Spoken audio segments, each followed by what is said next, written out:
मैं उस कमरे में पहले से ही छुपी हुई बैठी थी। मेरी सहेली को वह लोग बेहोश करके यहाँ बिस्तर पर लिटा गए थे, लेकिन अब मुझे इंतज़ार था तो उस शख्स का, क्योंकि अपनी सहेली को बचाने के लिए मुझे उस शख्स से छुटकारा पाना था। थोड़ी देर के बाद वह जैसे ही कमरे में आया, वह मेरी सहेली के साथ वह सब करने लगा जिसके लिए उसे यहाँ भेजा गया था। लेकिन इससे पहले कि वह मेरी दोस्त की ज़िंदगी खराब करता, उसकी इज़्ज़त खराब करता, मैंने तुरंत ही एक डंडे से उस पर हमला किया और इसी छीना-झपटी में उसके चेहरे पर लगा हुआ मास्क जैसे ही हटा, मेरे तो होश ही उड़ गए, क्योंकि वह शख्स और कोई नहीं बल्कि मेरा नाम प्रिया है। मैं 22 साल की खूबसूरत लड़की हूँ। अपनी मम्मी के साथ मैं अपनी मौसी की बेटी की शादी में शामिल होने के लिए जा रही हूँ। इस वक्त मैं बहुत खुश थी, क्योंकि मुझे तैयार होने का बहुत शौक है और इसीलिए मैंने अपनी मौसी की बेटी की शादी के लिए खूब सारी शॉपिंग की थी। और फिर उसके बाद मैं और मम्मी खुशी-खुशी शादी से 2-3 दिन पहले ही मौसी के घर पहुँच गए। वहाँ हम सब ने खूब सारा एंजॉय किया। मेरी मौसी उसी शहर में रहती हैं जिस शहर में हम लोग रहते हैं, इसीलिए पापा शादी वाले दिन ही शामिल होने के लिए आएंगे। मैं अपने पापा की इकलौती संतान हूँ। आज शादी वाला दिन था। मैं बहुत सुंदर सा लहंगा पहनकर तैयार हुई थी। शादी में बहुत सारे लोग आए हुए थे। मैं अपनी ढेर सारी फोटोज़ खींच रही थी। इसी बीच में जब मैं एक जगह पर खड़ी हुई थी, तभी मेरे पास एक बच्चा आया। उसने मुझसे कहा कि दीदी, आपको वहाँ पर एक आंटी बुला रही हैं। मैंने जब उस तरफ देखा, जिधर वह बच्चा इशारा कर रहा था, तो वहाँ मुझे कोई भी खड़ा हुआ नज़र नहीं आया, बल्कि वहाँ पर काफ़ी अंधेरा था। लेकिन फिर भी मैंने उस वक्त कुछ भी नहीं सोचा और तुरंत ही वहाँ चली गई। कुछ देर तो मैं पहले खड़े होकर यहाँ वहाँ देखती रही और आवाज़ लगाती रही। लेकिन तभी अचानक जैसे ही मैं वहाँ से चलने को हुई, किसी ने मेरा हाथ पकड़कर मुझे पर्दे के पीछे खींच लिया। इस सब से मैं बुरी तरह से डर गई। मैंने जैसे ही उस शख्स को देखा जिसने मेरा हाथ पकड़कर खींचा था, तो मेरी रूह काँप गई, क्योंकि मैं जब से इस शादी में आई थी, यहाँ पर एक लड़का मुझे बहुत ज़्यादा तंग कर रहा था। वह मुझे बिल्कुल भी ठीक नहीं लग रहा था। लेकिन शादी में कोई ड्रामा ना हो, बस इस वजह से मैं चुपचाप रही। मैंने सोचा कि शादी हो जाएगी, उसके बाद मैं यहाँ से चली जाऊँगी और मेरा इससे पीछा छूट जाएगा। लेकिन मुझे नहीं पता था कि वह आज मेरे साथ ऐसी हरकत करेगा। वह लड़का मेरे साथ बदतमीज़ी करने लगा। मैंने कई बार सबको आवाज़ लगाने की कोशिश की, लेकिन अंदर डीजे और ढोल वगैरह बजने की वजह से किसी को भी मेरी आवाज़ ठीक से सुनाई ही नहीं दे रही थी। और वह इस बात का फ़ायदा उठाकर मेरे साथ वह करने की कोशिश करने लगा जो मुझे अब तक उसकी आंखों में नज़र आ रहा था। मैं भगवान से प्रार्थना करने लगी कि कुछ भी करके मुझे उससे बचा ले। मैं अपनी पूरी ताकत से उससे खुद को छुड़ाने की कोशिश कर रही थी, लेकिन मेरे लिए ये सब मुमकिन नहीं हो पा रहा था कि तभी जैसे ही मेरी ज़िंदगी खराब होने वाली थी, वहाँ पर एक शख्स आया और उसने मेरी उससे जान बचाई। उस लड़के से उस शख्स ने मेरी जान बचाई। उस लड़के ने उस शैतान की खूब पिटाई की और फिर वह लड़का अचानक ही वहाँ से भाग गया। मेरी इज़्ज़त और जान बचाने वाले शख्स ने मुझे तुरंत ही अंदर ले जाकर ठीक से एक जगह पर बिठाया और उसने मुझसे कहा कि मैं अपने कपड़े ठीक कर लूँ, क्योंकि अगर यहाँ पर किसी ने भी मुझे इस तरह की हालत में देख लिया तो बिना बात का बतंगड़ बन जाएगा। मुझे उसकी बात ठीक लगी, क्योंकि एक लड़की के साथ भले ही किसी ने भी गलत किया हो, लेकिन नीची नज़र से देखा लड़की को ही जाता है और गलती हमेशा लड़की की ही निकाली जाती है। मेरी इज़्ज़त बचाने वाले शख्स का मैंने जब नाम पूछा, तो उसने अपना नाम मुझे सुमित बताया। सुमित ने मुझे पानी पिलाया और मुझे थोड़ा सा कंफर्टेबल फ़ील कराया। कुछ देर के बाद जब मैं थोड़ा ठीक हो गई, तो मैंने उसे दिल से शुक्रिया कहा, क्योंकि अगर आज वह नहीं होता तो मेरी ज़िंदगी न जाने कौन से बुरे मोड़ पर पहुंच जाती। इसके बाद हमारी बातचीत हुई। दरअसल सुमित एक वीडियोग्राफर था। वह शादी वगैरह के वीडियो बनाकर तैयार किया करता था। मुझे पहली ही मुलाकात में सुमित एक बहुत ही अच्छा इंसान लगा। इसका कारण शायद ये भी हो सकता था कि उसने मेरी इज्जत बचाई थी। इसके बाद मैं वापस अपने घर लौट आई थी। मैंने अपने साथ हुए हादसे के बारे में घर में किसी को भी नहीं बताया, क्योंकि मैं नहीं चाहती थी कि उस लड़के की गलती की सज़ा मुझे मिले। क्योंकि अगर घर में किसी को भी ये बात पता चल जाती तो शायद मेरे माँ बाप मेरा कॉलेज जाना भी बंद करवा देते। इधर मैंने सुमित का नंबर ले लिया था और मेरी और उसकी काफ़ी बातचीत होने लगी थी। कुछ महीनों तक हमारे बीच फ़ोन पर बातें होती रहीं और फिर वह बातचीत थोड़ी बहुत मुलाकातों में बदल गई। मुझे एहसास हो गया था कि मैं और सुमित एक दूसरे को बहुत पसंद करते हैं। मैंने सुमित से पूछा कि उसके घर में कौन-कौन है, तो उसने बताया कि उसके घर में सिर्फ उसकी माँ है। उसके पिता का देहांत तो काफ़ी पहले ही हो चुका है। मैं एक अपर मिडिल क्लास फैमिली से आती थी और सुमित एक लोअर मिडिल क्लास फैमिली से आता था। मैं सुमित से शादी करना चाहती थी, इसीलिए मैंने उससे कहा कि तुम्हें खुद को एक अच्छे आर्थिक स्तर पर खड़ा करना होगा, क्योंकि ये बात मैं बहुत अच्छे से जानती थी कि जब मैं सुमित के बारे में पापा से बात करूंगी तो वह सबसे पहले यही सवाल पूछेंगे कि आखिर वह करता क्या है और कितना पढ़ा लिखा है, जबकि सुमित गरीबी के चलते सिर्फ 12वीं तक ही पढ़ पाया। इसके आगे की पढ़ाई के लिए उसके घर में पैसे ही नहीं थे और मैं नर्सिंग का कोर्स कर रही थी। हमारी कोई भी चीज़ कहीं से भी आपस में मैच नहीं करती थी। अगर मैं पापा की नज़र से ये बात करती, लेकिन मेरे नज़रिए से मेरे लिए सुमित बिल्कुल परफेक्ट पार्टनर था। मुझे इस बात से कोई मतलब नहीं था कि सुमित का स्टेटस क्या है या वह क्या काम करता है, क्या नहीं, क्योंकि उसके साथ मुझे हमेशा ही बहुत कंफर्टेबल फील हुआ और मैं एक जैसा इंसान अपने जीवन साथी के तौर पर चाहती थी, वह बिल्कुल वैसा ही था। लेकिन मेरे माँ बाप की उम्मीदों पर सुमित खरा उतरे, इसीलिए मैंने उससे कहा कि तुम्हें अपने इस काम के स्तर को या तो फिर बढ़ाना होगा या फिर कोई ऐसा काम ढूंढना होगा जिसमें तुम्हारी अच्छी कमाई हो। लेकिन सुमित की मजबूरी को भी मैं अच्छे से समझती थी। वह इतना पढ़ा लिखा नहीं था कि उसे कोई अच्छी नौकरी मिलती और बिजनेस करने के लिए उसके पास इतने पैसे नहीं थे। पर इस काम से उसे इतनी कमाई नहीं हो पा रही थी। मुश्किल से वह महीने का 20 से 25 हज़ार रुपये ही कमा पाता था। लेकिन वह सब भी उसके घर के किराए और घर के बाकी खर्चों में सारा खर्च हो जाता था, जिस वजह से कुछ खास बचत नहीं होती थी। धीरे धीरे जैसे जैसे समय बढ़ता गया और पापा ने मेरे लिए जब रिश्ते देखना शुरू कर दिए, तो मैंने फिर एक दिन हिम्मत करके सुमित के बारे में पापा को सब कुछ बता दिया, जिसे सुनकर पापा पहले तो बहुत नाराज हुए। लेकिन जब मैंने उनसे कहा कि मैं सुमित के अलावा और किसी के भी साथ कभी खुश नहीं रह सकती हूँ, मैं उससे बहुत प्यार करती हूँ और उसी से शादी करूँगी, तो मेरी जिद के आगे पापा थोड़ा सा झुक गए। उन्होंने कहा कि ठीक है, लेकिन मैं तभी मानूंगा जब मैं सुमित से बात कर लूँगा। ये सुनकर मैं बहुत खुश हो गई। अगले दिन ही सुमित को मैंने पापा से मिलने के लिए घर बुला लिया।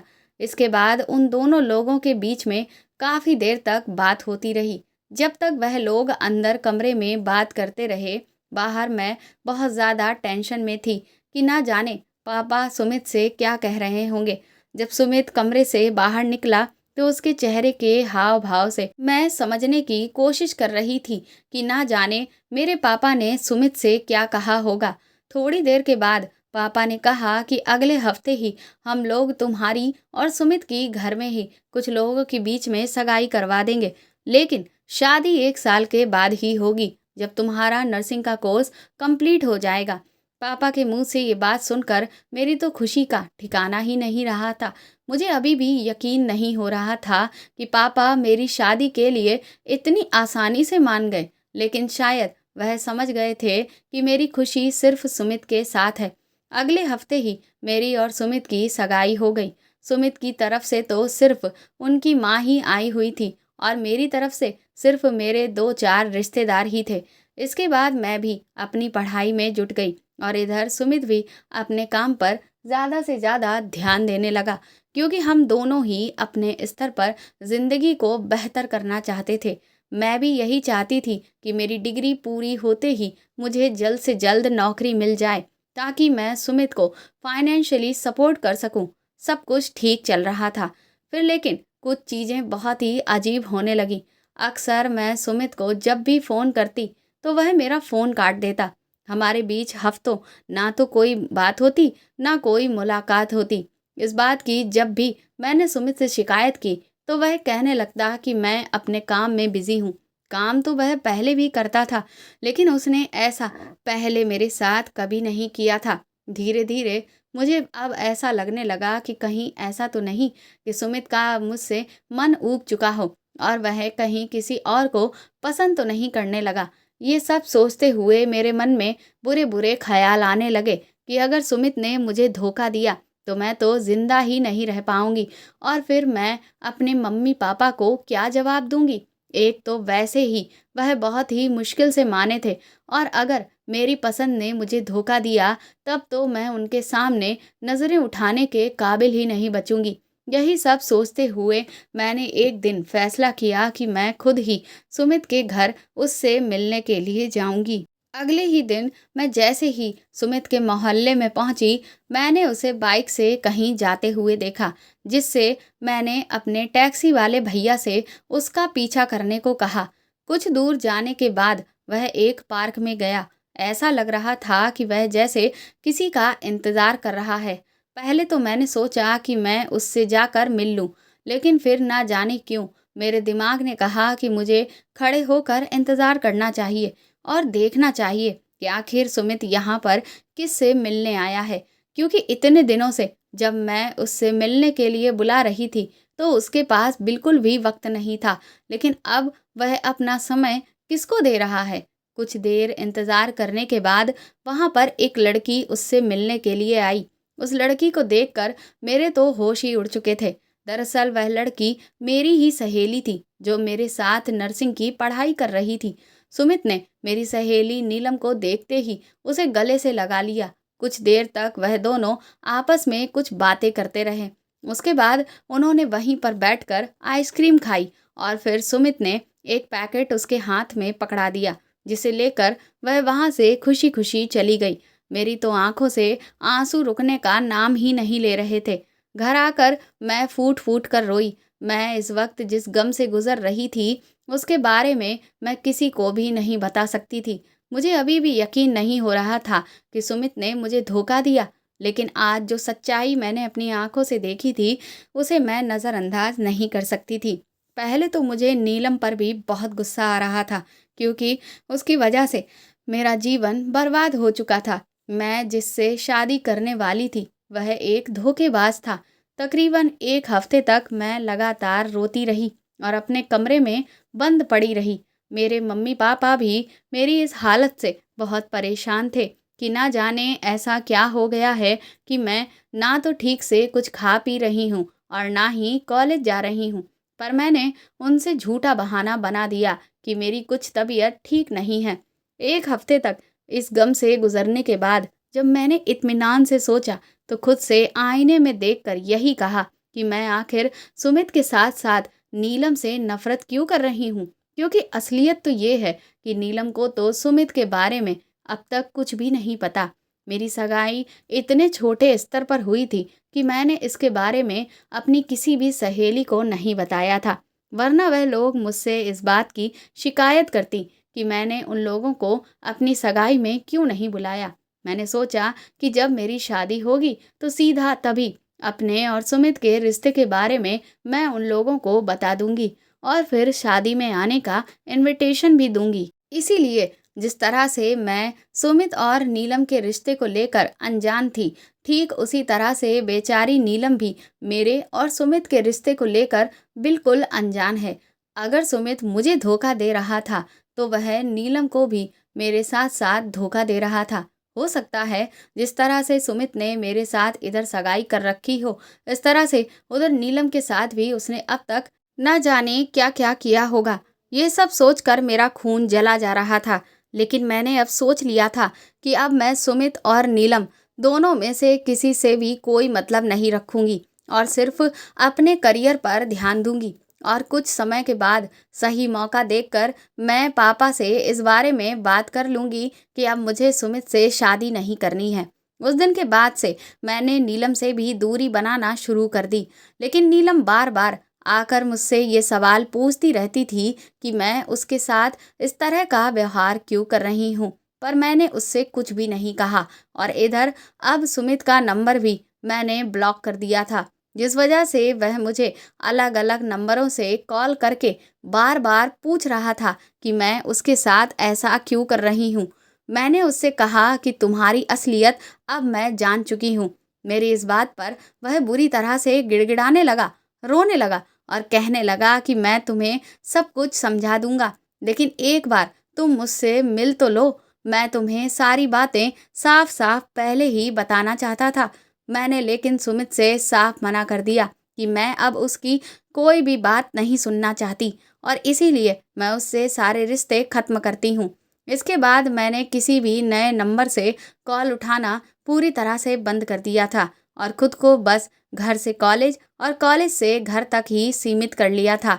कई बार मैंने जब कॉलेज के बाहर सुमित को मेरा इंतज़ार करते हुए देखा, तो मैं चुपके से अपने चेहरे को दुपट्टे से ढककर निकल जाती थी, क्योंकि मैं उससे बिल्कुल भी अब मिलना नहीं चाहती थी और ना ही मुझे उसकी कोई सफाई सुननी थी, क्योंकि उसकी असलियत तो मैं खुद अपनी आंखों से देख चुकी थी और मैं नहीं चाहती थी कि अब वह एक बार फिर से मुझे अपनी बातों में फंसाकर मेरी ज़िंदगी को खराब करे। मैं अपने माँ-बाप को अब और भी ज़्यादा कष्ट नहीं दे सकती थी। ये सब तो अभी चल ही रहा था, लेकिन फिर मेरी ज़िंदगी में एक बहुत बड़ा तूफ़ान आया। एक दिन जब मैं अपने कॉलेज से घर जा रही थी, उस दिन मेरे प्रैक्टिकल हुए थे और जिस वजह से मैं थोड़ा लेट हो गई। कॉलेज के बहुत सारे बच्चे तब तक जा चुके थे।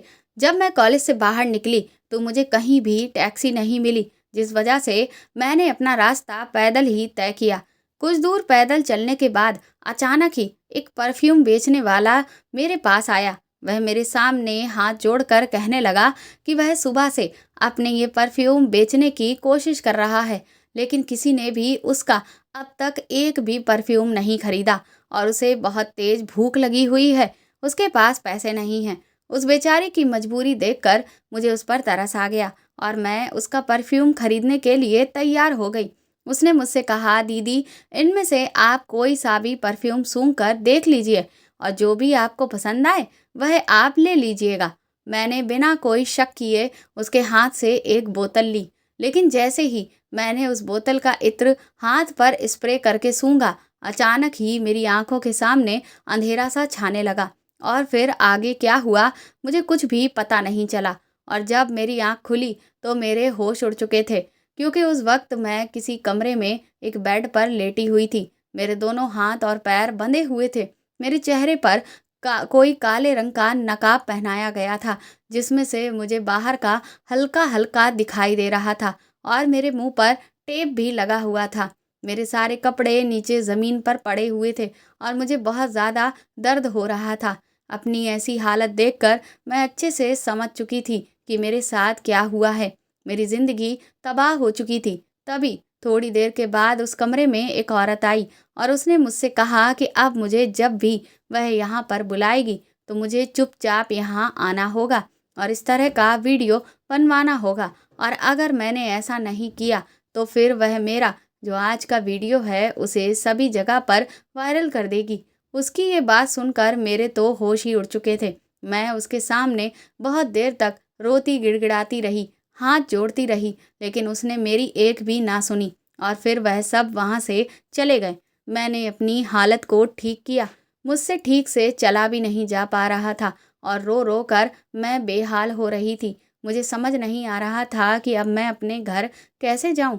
अगर मेरे घर में किसी ने भी मेरी हालत को नोटिस कर लिया, किसी ने भी ये देख लिया कि मुझे चलने फिरने में तकलीफ़ हो रही है और किसी को शक हो गया, तो फिर ना जाने आगे क्या होगा। यही सब सोचते हुए डर डर कर मैं अपने घर की तरफ निकली। अभी मैं रास्ते में ही थी कि तभी मेरे पास मम्मी का फ़ोन आया। उन्होंने कहा कि वह और पापा मौसी के घर पर जा रहे हैं और रात तक वह लोग वापस लौट आएंगे। इस बात से मुझे थोड़ी तसल्ली मिली कि अब कम से कम घर पहुंचकर वह लोग मेरी ऐसी हालत तो नहीं देखेंगे। घर पहुंचने के बाद मुझे ऐसा लग रहा था कि जैसे मुझे खुद से नफरत हो रही थी। मुझे अपने आप से ही घिन जैसी आ रही थी। मैं बहुत देर तक भगवान के आगे बैठकर रोती रही कि आखिर उन्होंने मेरे साथ ऐसा क्यों किया। पहले तो उन्होंने मुझे एक ऐसा शख्स दिया जिसने मुझे प्यार में धोखा दिया, और इसके बाद मेरे पास जो मेरी इज्जत बची थी उसे भी उन्होंने मुझसे छीन लिया। अब तो आगे का सोच सोच कर मुझे बहुत डर लग रहा था, क्योंकि उस औरत ने तो मुझे साफ धमकी दी थी कि अगर उसके बुलाने पर मैं उस जगह पर नहीं पहुंची तो वह मेरी वह वीडियो सबको भेज देगी। फिर तो मेरे साथ साथ मेरे माँ बाप भी कहीं भी मुंह दिखाने के काबिल नहीं रहेंगे, और फिर कहीं ऐसा ना हो कि मेरे माँ बाप बेइज्जती की वजह से अपनी जान ना ले लें। ये सब सोचते हुए मैं बुरी तरह से घबरा गई। मैंने फैसला कर लिया कि मैं उस औरत की हर बात मानूंगी। वह मुझे जब भी बुलाएगी मैं चुपचाप वहां पर पहुंच जाया करूंगी। ऐसे वक्त में मुझे सुमित की भी याद आ रही थी।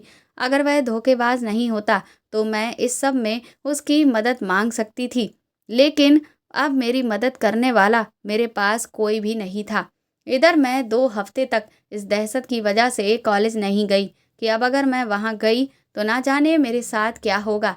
लेकिन मम्मी पापा बार बार मुझसे सवाल जवाब कर रहे थे, और फिर मेरे कॉलेज से भी फ़ोन आने लगा, जिस वजह से मुझे मजबूरन कॉलेज जाना पड़ा। उस दिन जब मैं कॉलेज से वापस लौट रही थी तभी मुझे वह लड़का दिखाई दिया जिसने उस दिन मुझे वह परफ्यूम बेचा था, और उसे सूंघते ही मैं बेहोश हो गई और फिर मेरी ज़िंदगी पूरी तरह से तबाह हो गई। मैंने उस लड़के को नीलम के पास खड़े हुए देखा, जिसे देखकर मैं तुरंत ही समझ गई कि अब इन लोगों का अगला शिकार नीलम है। मेरे मन में तुरंत ही ख्याल आया कि भले ही अब मैंने नीलम से दूरी बना ली हो और मेरे दिल में उसके लिए इस बात की नफरत हो कि सुमित मुझे नहीं बल्कि उससे प्यार करता है, लेकिन फिर भी वह थी तो मेरी दोस्त ही, और इस सब में भी उसकी कोई गलती नहीं थी। और फिर मैं एक लड़की की इज्जत खराब नहीं होने दे सकती थी। इसीलिए मैं तुरंत ही तेज कदमों से नीलम की तरफ आगे बढ़ी ताकि उसके साथ जो होने वाला है उसे रोक सकूं।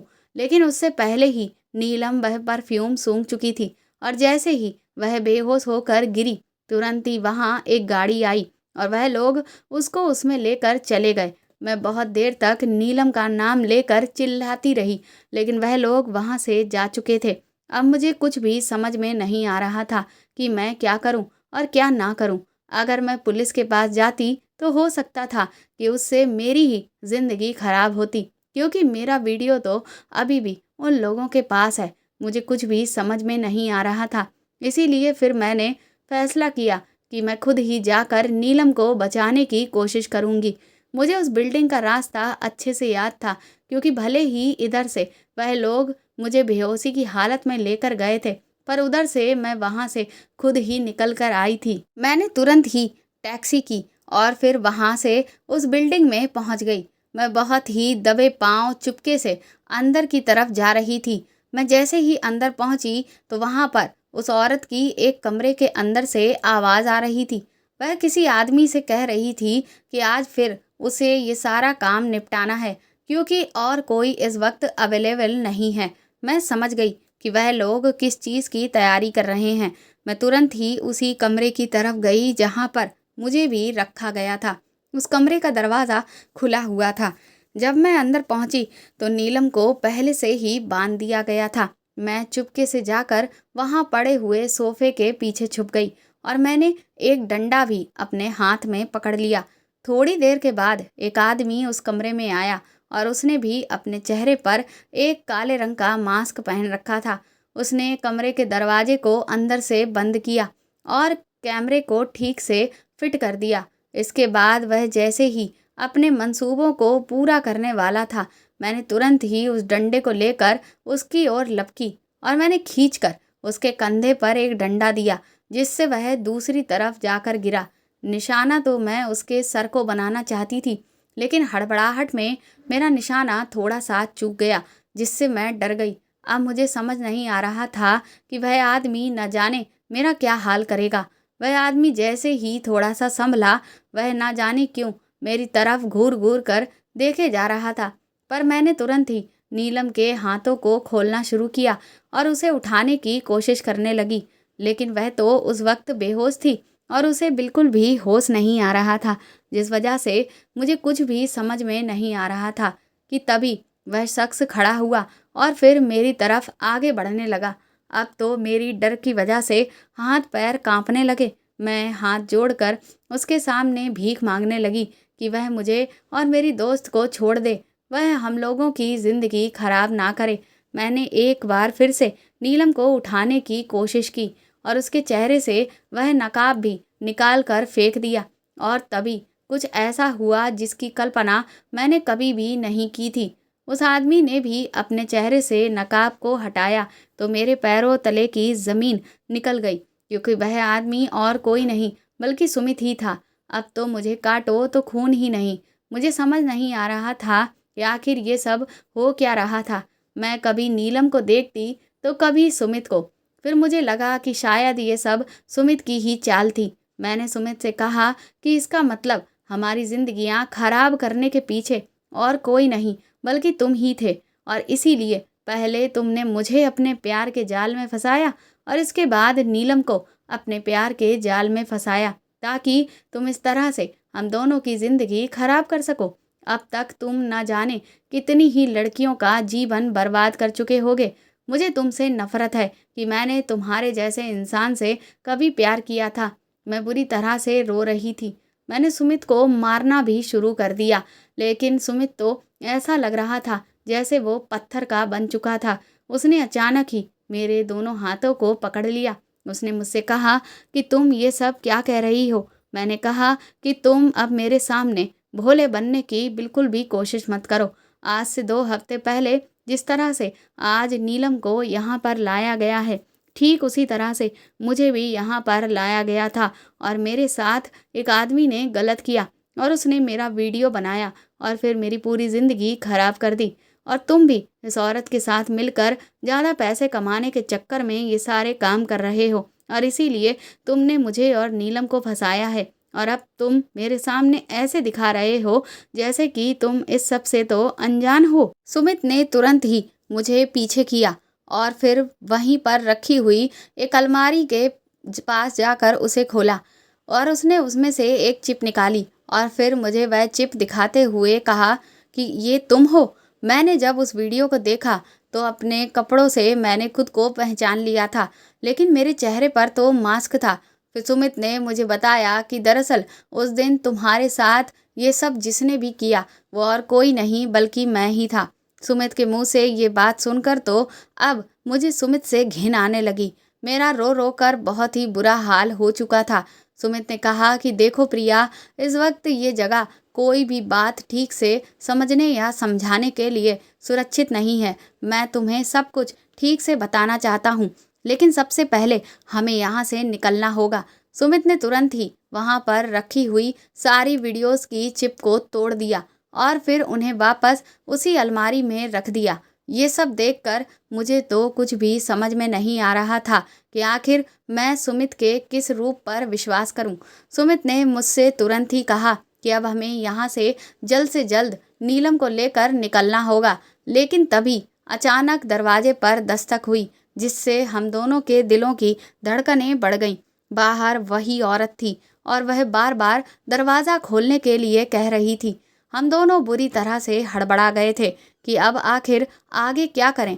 सुमित ने तुरंत ही मुझसे कहा कि तुम सोफे के पीछे छुप जाओ, बाकी आगे का काम मैं संभाल लूँगा। मैं सोफे के पीछे छुप गई और सुमित ने दरवाज़ा खोला तो वह औरत सुमित से पूछने लगी कि उसने अपना काम ठीक से किया है या नहीं। सुमित ने कहा कि उसने सारा काम ठीक से कर लिया है और पूरा वीडियो भी अच्छे से तैयार कर लिया है। तभी उस औरत ने कहा कि लाओ, मुझे वह वीडियो दिखाओ। ये सुनकर तो मेरे भी होश उड़ गए और सुमित के भी, क्योंकि वीडियो तो बना ही नहीं था। अब तो ये भांडा फूटने ही वाला था कि सुमित ने नीलम के साथ कुछ भी गलत नहीं किया है, कि तभी अचानक शायद भगवान की हम पर कृपा हुई। उस औरत के मोबाइल पर किसी का फ़ोन आया और उसे अर्जेंटली कहीं पर बुलाया गया। जिससे वह औरत कहने लगी कि उसे इस वक्त जल्दी है, इसीलिए यहाँ पर सारी चीज़ें ठीक से रखकर और कमरे को बंद करके सुमित चला जाए और इस लड़की को भी होश में लाकर सारी चीज़ें अच्छे से समझाकर यहाँ से भेज दे। वह औरत सुमित को सारी जिम्मेदारी देकर चुपचाप वहाँ से निकल गई। इसके बाद हमने नीलम को पानी के छींटे मारकर होश में लाया और फिर सुमित हमें उस औरत के गुंडों से बचाकर सीधा अपने घर पर लेकर गया। लेकिन मुझे अभी भी सुमित पर बहुत गुस्सा आ रहा था, क्योंकि सुमित के जैसा दरिंदा इंसान मैंने आज तक नहीं देखा था। मैंने उससे कहा कि तुमने हम दोनों की जिंदगी क्यों खराब की। सुमित ने मुझसे कहा कि तुम एक बार मेरी पूरी बात तो सुन लो, उसके बाद तुम्हें जो फैसला करना है वह तुम कर लेना और मुझे जो कहना है वह कह सुन लेना। तब तक नीलम को भी ठीक से होश आ चुका था और उसे कुछ भी समझ में नहीं आ रहा था कि आखिर यहाँ पर ये सब हो क्या रहा है। वह समझ नहीं पा रही थी कि मैं यहाँ पर कर क्या रही हूँ और मैं सुमित को कैसे जानती हूँ। इसके बाद सुमित ने मुझसे कहा कि जब तुम्हारे पापा ने मुझे अपने घर मिलने के लिए बुलाया था तो उन्होंने मेरे सामने शर्त रखी कि मुझे 1 साल के अंदर अंदर अपने पैसों से खुद का घर बनाकर खड़ा करना है और अगर मैं ऐसा नहीं कर पाया तो फिर वह मेरी तुमसे शादी कभी भी नहीं करेंगे। और उन्होंने मुझसे वादा लिया कि मैं इस शर्त के बारे में तुम्हें कभी भी नहीं बताऊंगा। तुम्हारे प्यार की खातिर मैंने उनकी इस शर्त को स्वीकार कर लिया और इसीलिए मैं दिन रात अपने काम को करने में जुट गया। लेकिन इधर तभी मुझे पता चला कि मेरी माँ को कैंसर हो गया है। कैंसर का इलाज भी बहुत महंगा था। मुझे तो ऐसा लग रहा था कि जैसे सारी मुसीबतें एक साथ मेरे ही सर पर पड़ गईं। मुझे कुछ भी समझ नहीं आ रहा था और फिर तभी मेरे एक पहचान वाले ने मुझे इस औरत से मिलाया और इस औरत ने मुझे ये ऑफ़र दिया। उसने मुझे सिर्फ शुरुआत में इतना कहा कि मुझे 6 महीने तक उसके साथ एक कॉन्ट्रैक्ट करना है और हर रोज़ सिर्फ एक वीडियो बनाकर तैयार करना है, जिसके बदले में वह मुझे 50 लाख रुपए देगी और इसके अलावा अगर मैंने काम अच्छे से किया तो वह मुझे और भी ज़्यादा पैसे देगी। इतने सारे पैसों की बात सुनकर मैंने उसके कॉन्ट्रैक्ट के बारे में कुछ भी नहीं पढ़ा और उस पर खुशी खुशी साइन कर दिया, क्योंकि मुझे लगा कि इतने पैसों से तो मैं अपनी माँ का भी अच्छा सा इलाज करा सकूँगा और तुम्हारे लिए भी जल्द से जल्द घर बनवा लूँगा। लेकिन जब मैं उसके बताए हुए पते पर उसका काम करने पहुँचा तो मेरे होश उड़ चुके थे। मैंने कभी सपने में भी नहीं सोचा था कि वह औरत मुझसे इस तरह का गलत काम करवाने की कोशिश करेगी। लेकिन अब मैं कॉन्ट्रैक्ट से बंध चुका था और अगर मैं इनकार करता तो मैं बहुत बड़ी मुसीबत में फंस जाता। वह औरत बहुत खतरनाक थी। मुझे समझ ही नहीं आ रहा था कि मैं क्या करूं, क्योंकि अगर मैं उस औरत के खिलाफ जाता तो वह तो मेरी जान ही ले लेती और फिर मेरी पीठ के पीछे मेरी माँ का क्या होता और फिर तुम भी तो मुझसे आस लगाए हुए बैठी थी। इसीलिए मजबूरन अपने दिल पर पत्थर रखकर मैं ये सब करने के लिए मजबूर हो गया। लेकिन मुझे नहीं पता था कि इस औरत ने तुम्हें भी अपने जाल में फंसाया हुआ है। जिस दिन तुम्हें वह लोग लेकर आए थे उसी दिन कुछ ऐसा हुआ कि वहाँ पर उसका ये काम करने के लिए कोई भी नहीं था, तो उस औरत ने मुझे मजबूर किया कि मैं ये सब करूं और इसके बदले में उसने मुझे 1 लाख रुपए एक्स्ट्रा दिए। पहले तो मैं तैयार नहीं हुआ, लेकिन फिर उसने मुझे कॉन्ट्रैक्ट की धमकी दी, जिसके कारण मैं मजबूर हो गया और मैंने तुम्हारे साथ वह सब किया, जिसकी वजह से मैं अब तक इस आत्मग्लानि में था, क्योंकि मुझे तो यही लग रहा था कि मैंने तुम्हें पीठ पीछे धोखा दिया है और तुम्हारे अलावा किसी और के साथ। इतना कहकर सुमित की आंखों से आंसू बहने लगे। सुमित तुरंत ही मेरे पैरों में गिर गया। उसने कहा कि प्रिया, मैं अभी तक हर रोज एक के बाद एक पाप करता जा रहा था, लेकिन आज तुमने मुझे जिस पाप से बचाया है उसके लिए मैं तुम्हारा जिंदगी भर शुक्रगुजार रहूँगा, क्योंकि अगर आज मैं वह सब करता तो मरने के सिवाय मेरे पास और कोई चारा नहीं बचता, क्योंकि नीलम मेरी बहन है। सुमित के मुंह से ये बात सुनकर मेरे तो पैरों तले जमीन ही निकल गई थी। मेरे चेहरे पर सवाल के भाव देखकर सुमित कहने लगा कि मैं जानता हूँ कि तुम्हें समझ में नहीं आ रहा होगा कि आखिर नीलम मेरी बहन कैसे है, जबकि मैंने तो तुमसे यही कहा था कि मेरे घर में सिर्फ मेरी माँ है। इसके बाद सुमित ने कहा कि दरअसल मेरे पापा ने मेरी माँ को शादी के कुछ सालों के बाद छोड़ दिया और फिर नीलम की माँ से शादी कर ली और वह उनके साथ ही रहने लगे। लेकिन फिर पापा को एक गंभीर बीमारी हो गई, जिसकी वजह से वह जल्दी ही इस दुनिया से चल बसे। लेकिन मरने से पहले उन्होंने मुझे अपने पास बुलाया और अपने किए की माफ़ी मांगी। उन्होंने माँ को भी बुलाया था, लेकिन माँ को पापा से इतनी नफरत हो चुकी थी कि उन्होंने उनका चेहरा कभी भी नहीं देखा। पापा की ऐसी हालत देखकर मेरा जो गुस्सा था उनके लिए वह थोड़ा कम हो गया था। उन्होंने मरते मरते मुझसे वादा लिया कि मैं अपनी छोटी बहन नीलम का हमेशा ख्याल रखूंगा, क्योंकि अब उनका ख्याल रखने वाला इस दुनिया में कोई भी नहीं है। और मैं हमेशा से अपने पिता से किए हुआ वादा निभाता रहा और माँ से छुपकर मैं नीलम से बाहर मिलता था, क्योंकि वह मेरी बहन थी और उसकी जिम्मेदारी उठाना मेरा फर्ज था। अब मुझे समझ आ रहा था कि उस दिन सुमित नीलम से वहाँ पार्क में क्यों मिला था और उसने नीलम को जो पैकेट दिया था उसमें पैसे थे। सुमित ने कहा कि मैं तो पढ़ लिख नहीं पाया, लेकिन मैं चाहता था कि मेरी बहन पढ़ लिख कर अपने पैरों पर खड़ी हो जाए, और इसीलिए मैं उसे हर महीने उसकी फीस और घर चलाने के पैसे चुपचाप दे दिया करता था। ये राज सिर्फ मेरे और नीलम के बीच में ही था। मैंने कभी भी तुम्हें इस बारे में इसलिए नहीं बताया क्योंकि मुझे डर था कि कहीं अगर तुम्हारे पिता को ये पता चल गया कि मेरे पिता ने 2 शादियां कर रखी थी, तो ना जाने वह इस बात को किस तरह से ले और इस बात का मुद्दा बनाकर कहीं वह तुम्हारी और मेरी शादी के लिए इनकार ना कर दें।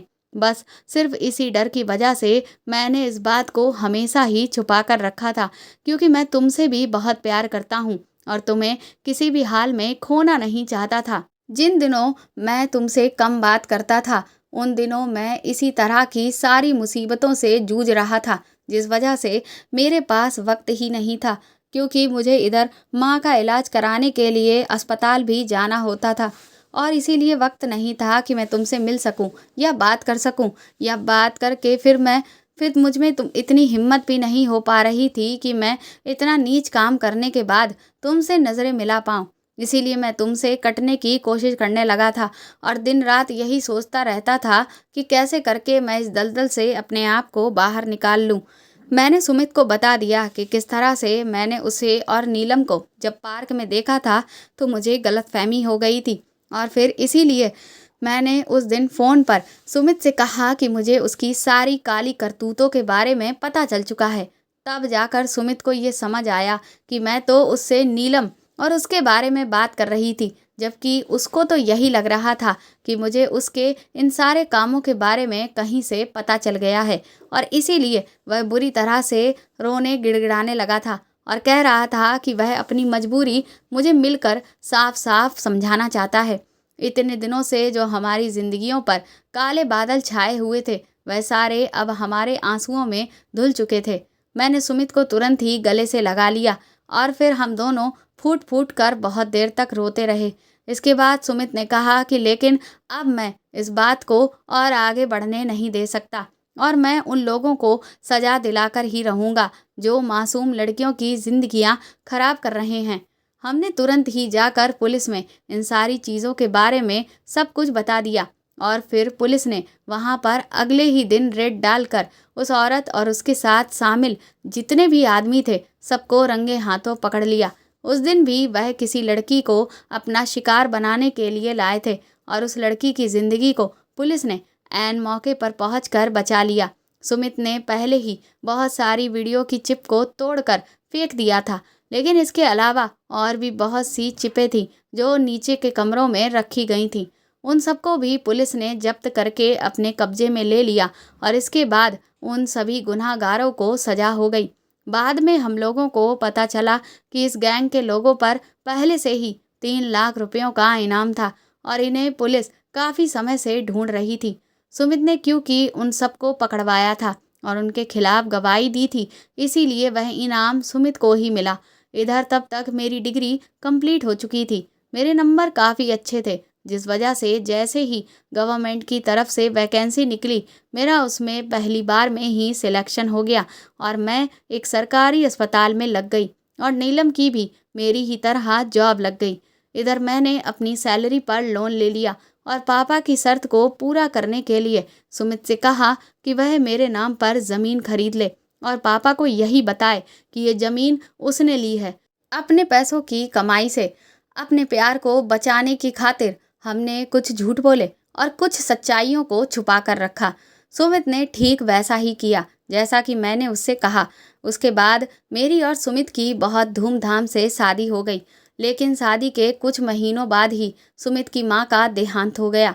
नीलम सुमित की बहन है, ये सच्चाई आज भी किसी को नहीं पता है। आज मैं सुमित के साथ अपने छोटे से घर में सुकून की ज़िंदगी गुजार रही हूँ और हम नीलम के लिए भी एक अच्छा लड़का ढूंढ रहे हैं जो उसे ढेर सारी खुशियाँ दे सके।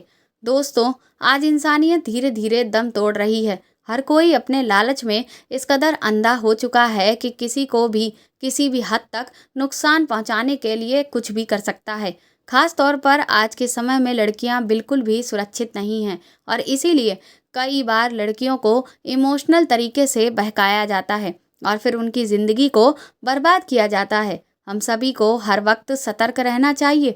अगर कभी कोई हमारे पास मदद मांगने आता भी है तो भी हमें इस बात का ध्यान रखना चाहिए कि उसकी मदद तो हो लेकिन हमें उससे कोई भी नुकसान ना हो। इसीलिए कभी भी किसी की कोई दी हुई चीज़ को ना तो हमें खाना चाहिए, ना सूंघना चाहिए और ना ही छूना चाहिए। तो दोस्तों, आपको मेरे द्वारा लिखी हुई ये कहानी कैसी लगी कमेंट करके प्लीज़ ज़रूर बताएं और इस कहानी को ज़्यादा से ज़्यादा शेयर और लाइक करके मेरे चैनल को कृपया सपोर्ट करें। साथ ही अगर आप चाहें तो मुझे सुपर थैंक्स भी खरीद कर दे सकते हैं। सुपर थैंक्स का ऑप्शन आपको इस वीडियो के नीचे दिए हुए सभी ऑप्शंस में दिख जाएगा, जो कि हार्ट शेप में बने हुए डॉलर के साइन के तौर पर है। और अगर आप मेरे चैनल पर नए हैं तो सब्सक्राइब करके बेल आइकन को ज़रूर दबा दीजिएगा ताकि आगे भी मैं आपको ऐसी ही अच्छी कहानियाँ सुनाती रहूँ।